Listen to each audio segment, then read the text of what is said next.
שתי שיטות לשמור קובץ וורד כ-PDF, קובץ, שמירה בשם, כאן מתחת לשם, אפשר לשנות את זה נגיד זמני שבת בעצם, ולהחליף פה את הוורד ל-PDF. אוקיי, זה אפשרות אחת.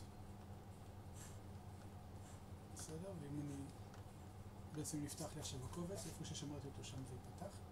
עוד אפשרות, זה ללכת לקובץ, הדפס, כאן כל האפשרויות בדרך כלל במערכות הפעלה של 10 וכאלה, כתוב מייקרוסופט פרינט טו PDF, בוחרים את זה, הדפס, שואל איפה לשמור, בוחרים איפה לשמור, נגיד בעצם, ושומרים. אז יש לנו בעצם את שתי הקובץ, את הקובץ הזה בעצם כ-PDF.